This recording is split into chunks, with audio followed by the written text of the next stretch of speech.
म हो मिस्टर बिगिनो सो स्टे ट्युन गाइज। तपाईले चाहिँ लाइफमा हैन अहिलेसम्म सबैभन्दा ठुलो रिस्क लिनु भएको छ? मैले चाहिँ अहिलेसम्म छैन, तर टाइम आएपछि गर्न पर्छ त्यो चाहिँ। तपाईलाई के लाग्छ अहिलेको पुस्ता स्मार्ट छ कि कन्फ्युज?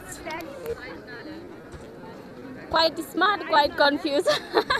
आफ्नो पिओभी हो होइन। अहिलेको उसहरू चाहिँ जेनेरेसनहरू चाहिँ जति मान्छेहरू उस हुँदै गयो नि त्यति मान्छेहरू कन्फ्युज पनि हुन्छ, क्वाइट पनि हुन्छ। सब के जेनेरेसन नै त्यो अहिलेको जेनेरेसन त्यस्तो भइरहेको। स्मार्टहरूले चाहिँ अब लिन सक्यो भने चाहिँ एकदम राम्रो अपर्च्युनिटीहरू पाउँछ होइन, तर अब त्यस्तै सक्दैन, गर्न सक्दैन त्यस्तो चाहिँ भन्यो भने चाहिँ त्यस्तै हो। फेरि लाइफमा अगाडि बढ्न के गर्नुपर्छ जस्तो लाग्छ तपाईलाई चाहिँ? एकदम हार्डवर्क गर्नुपर्छ, आफूमा बिलिभ गर्नुपर्छ फर्स्ट कुरा चाहिँ, अनि एकदम हार्डवर्क चाहिँ फर्स्ट मोस्ट इम्पोर्टेन्ट। हार्डवर्क हुनु पऱ्यो होइन, अनि त्यसपछि चाहिँ त्यो हुन्छ नि लभिङहरू हुनु पऱ्यो, काइन्ड हुनु पऱ्यो।